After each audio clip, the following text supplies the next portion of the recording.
thank you for coming to the Alopecia Angel podcast. Today's topic is bullying, and this is something that you are very familiar with. You have your own podcast in regards to Bully This, the podcast. Yeah, Cliff and I do it sporadically these days. We get it really consistently. He's unfortunately had a bunch of stuff going on with life and a couple kids now and that sort of stuff. But when we have the opportunity presented, we still do a Bully This episode. And then I'm very active on Underdogs, Bootstrappers, Game Changers, which is my other podcast. I love it. So in terms of Bully This, which is really the topic I want to focus on, what are some of the themes that you've seen having interviewed or listened to these stories or discovered along the path of maybe your own or those around you once they've been bullied? What are some of the signs that maybe as parents we should be attuned to, or as friends or family that we should be attuned to? Because I feel like maybe sometimes we don't see the signs and we just maybe glance over and think, oh, maybe Jimmy is having a bad day or Sally is having just like emotional swings or whatever it is, and there's more to it. Yeah, I really like to immerse into systems that I don't understand. A lot of times it's a system that I dislike immensely, and so I have to get involved with it so I understand it. A good representation of that is I've started volunteering at an animal kill shelter. I'm a huge animal lover. I'm like, how can we have these animal kill shelters? It's like, shame on them. They shouldn't be around anymore. And when I started volunteering there,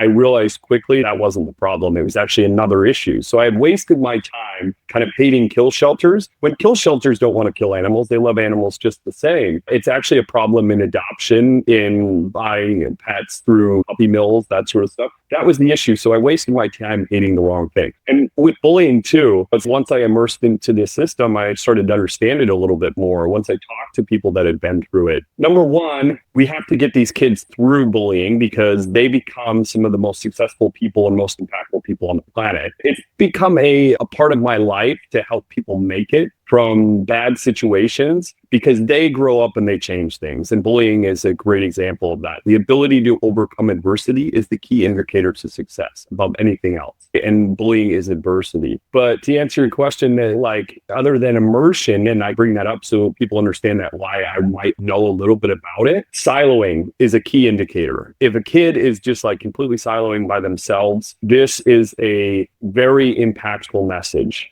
And there's also a lot of relevancy to the kid having even one friend. The stats go crazy in their favor if they have even one person that they feel is a confidant in life. And so it's hard, but something I've learned is like that kid needs to get involved into things that they are interested in with like-minded people so they can find friends. Like a lot of people talk about church groups, a lot of people talk about music groups, even a video game group like leads to belonging. Something that gets a kid belonging, because siloing is a huge indicator that you've got a problem. So in my line of work, we're dealing with people, children, parents of children, men and women of all ages that are going through alopecia, which is hair loss. It tends to be the autoimmune alopecia, the autoimmune disease for children primarily. And some of the young adults that I work with have had this bullying happen because, let's say, culturally, they tend to be on the hairy side and they love that because it's a sign of masculinity. Yeah, 100%. And I do want to frame this in bullying is not cool. I've been in mixed martial arts for 20 years or so around some of the toughest people on the planet, and none of them are bullies. They're kind-hearted, good people. And so I would say that person out there that thinks they're being cool by bullying somebody else that is not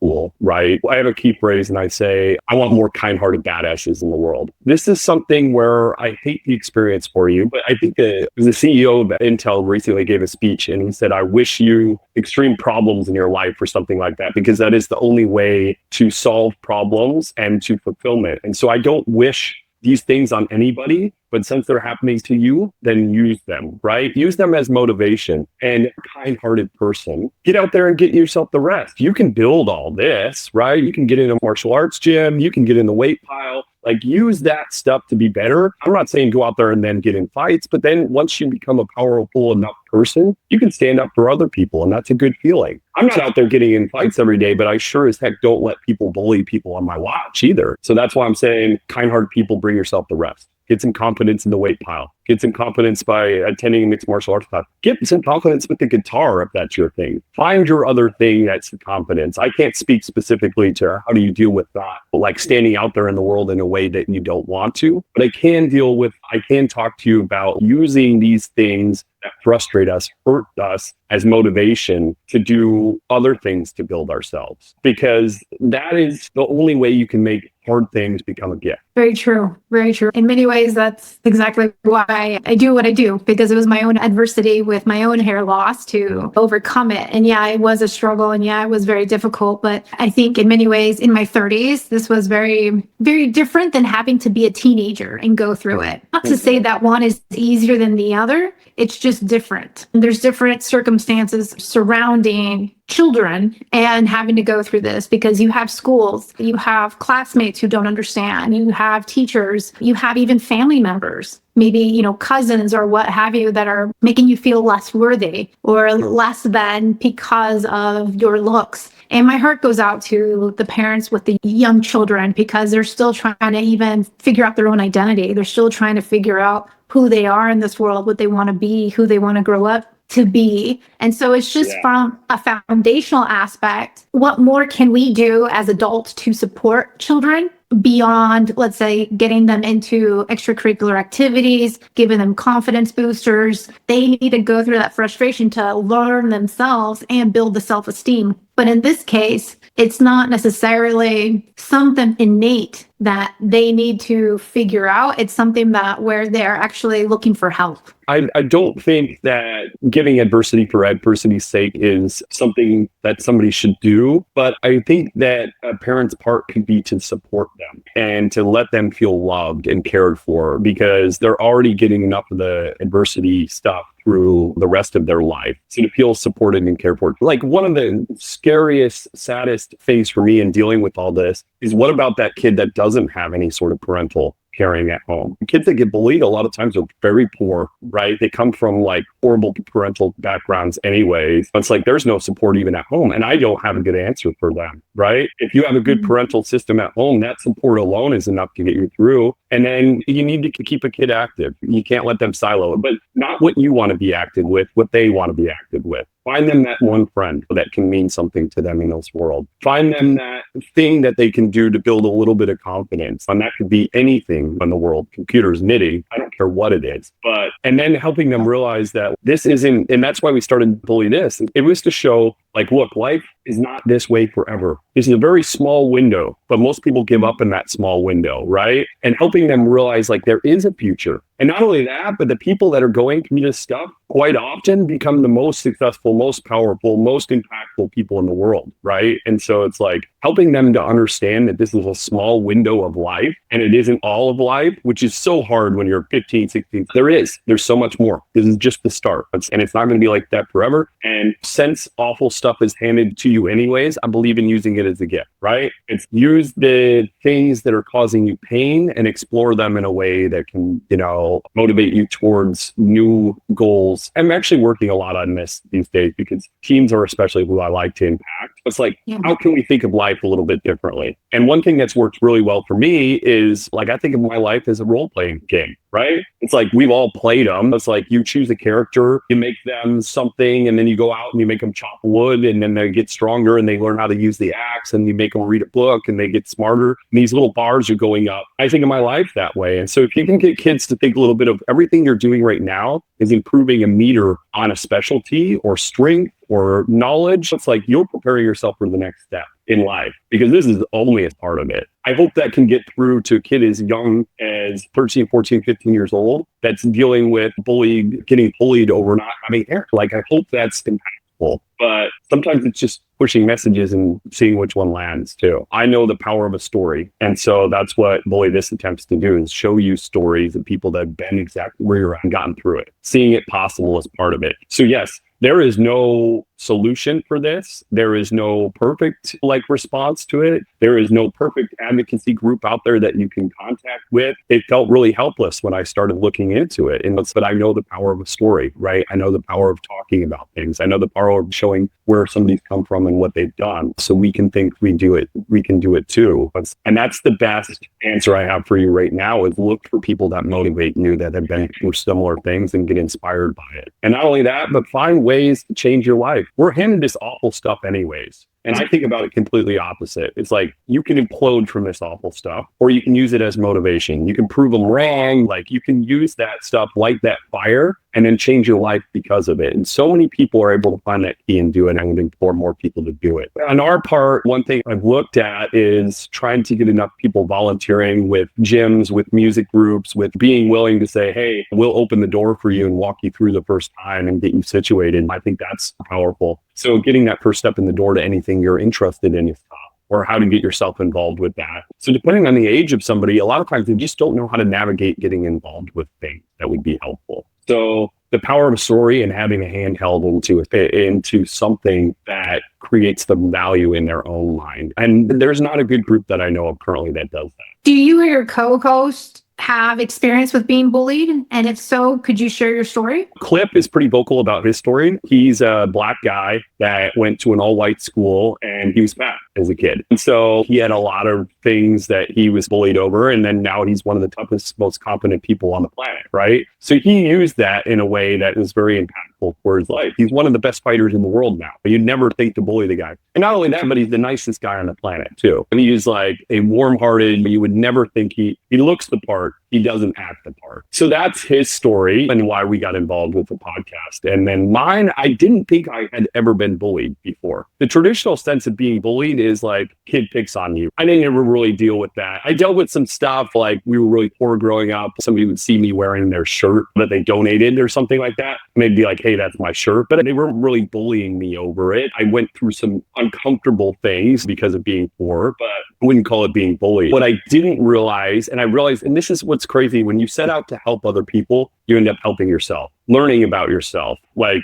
exploring things. And I realized through the podcast, I was bullied, but I was bullied by adults. I never thought about that before because we don't think about that traditionally. I was very bullied by teachers, the principal. They didn't treat me fair at all. They called me stupid. They told me I would never amount to anything. So it did. It had a really big impact on me. And I believed that for a long time. And so I do know what the bullying concept feels like. It's people telling you you're something you're not, right? Unfortunately, at a young age, you will believe that. I believed I was stupid. I believed I would never amount to nothing. My father was in prison. I thought I was going there too. I believed all these things. And I'd love to give the magic bottle answer to somebody because I would give it away in a second. I don't know what finally switched the thing in my mind that says, Tyler, you can do anything. I think it was little wins in the gym, right? Little wins in work, little wins in life. It's like finally daring, even though I thought it was stupid, to go to college, excelling in college, braving a biochemistry degree, getting a master's degree. These little steps help you build confidence. And my energy turned from I can't do it to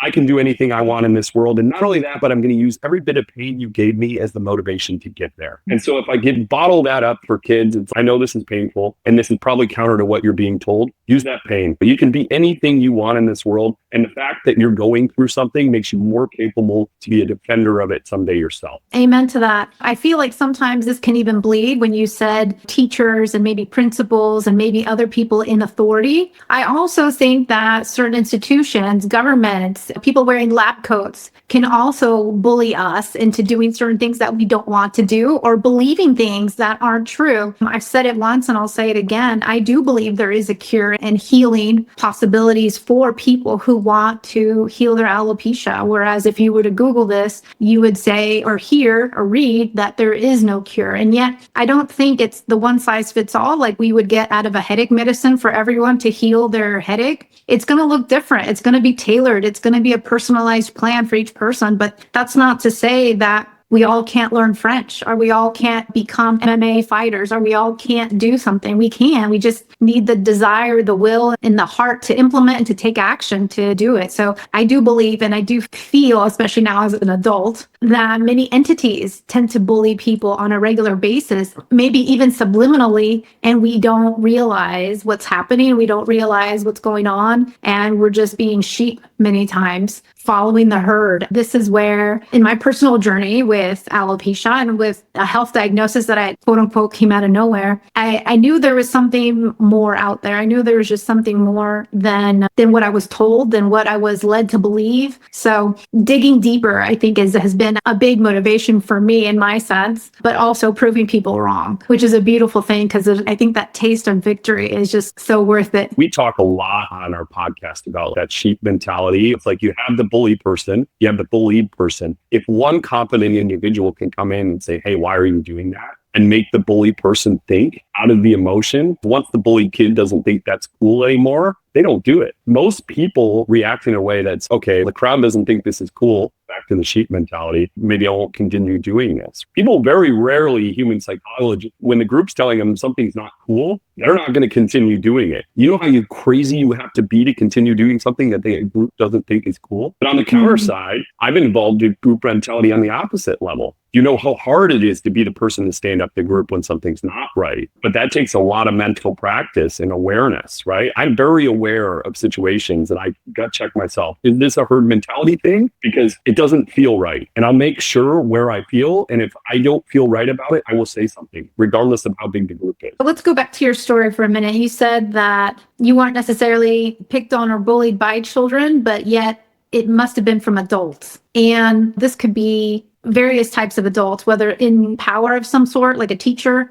or a principal or something else, but it could even come from within our own families. At one point, we all believe, what people tell us. And at the same time, it's hard to overcome that until we're starting to give ourselves affirmations or starting to see those little wins in life. And so how do you even start to help the person who maybe is not bullied on the outside, but maybe is like self-deprecating on the inside? That's a difficult one. And I don't know that I'm the best person on the planet for it. I think it's a fine line between holding yourself accountable and bullying yourself. It's like I work daily on self-talk. My self-talk is not awesome. And it's been a thing that's helped me for so long that I have a difficulty changing it, right? Because my self-talk for a long time has been, what are you doing sitting here? You got to get that extra thing of work done. You got to get up and get to the gym. It's like, I will bully myself about to the gym, about getting work done, about taking a break.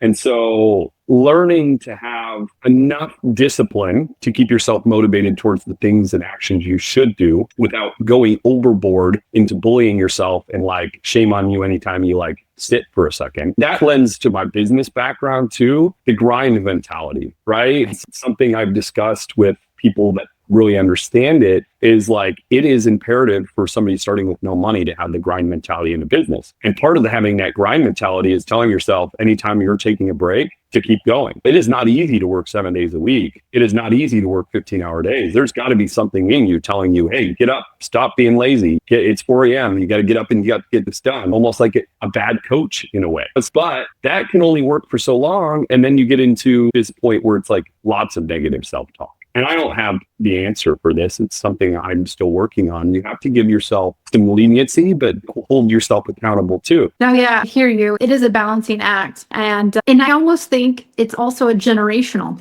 Have you seen between, let's say, your podcast people that you've hosted or interviewed, or even people that you've come across, where, let's say, their mental toughness or their reaction towards bullying is different just because of the generational aspect of it? I only say this because I'm no longer in my 30s and now in my 40s, and I see changes and differences with working with people of all different ages and even nationalities, where that mentality of, okay, just suck it up, just keep going, move forward, versus take a time out, take a break, everyone gets a gold star. You know what I mean? It's just so different. Yeah, totally. And the way that it's dealt with, throw some dirt in it. It's like, a lot of people you talk to in the older generation, number one, they'll say that bullying didn't really exist from what they remembered, which is interesting. I've watched some like 70-year-olds talk about it and they don't recall it much. It's like where younger generation recall it a lot, right? A lot of it's going on. The older generation would say, just punch them in the nose. And the younger generation would not know what to do. There's no secret group I have for you. But one thing we can all action on every single day is treat people kind. If it wasn't as cool to be kind as it is to have a sports car, what would the world be like? That's why one of my goals, and like I'm known for saying this, I want to make more kind-hearted badasses in the world. So if you have a good heart, you can bring yourself everything else. You can bring yourself success. You can bring yourself muscles. You can bring yourself like whatever you want to in life. This is just work, right? So if you got this, you can get out there and get the rest. And that's where I like try to help people because that's where I don't feel powerless. And there is a lot of times where I'll reach out and say, hey, if you want to try getting in the gym, I'll go with you. If I'm in your area, I'll go with you in the gym. Getting you started on that gets you started in your journey of confidence and gets me somebody building another kind-hearted badass in the world. If everybody was like the guys at my mixed martial art gym, the world would be a better place. The toughest people on the planet with the kindest hearts. That's what we need more of. Do you happen to have any parting words or anything else that you'd like to share? The power of a story is one of the most powerful things we can give people in the world. So I think that more people need to share their journeys with this sort of hardship so other people can understand that this is how they beat it. This is how they became successful because of it.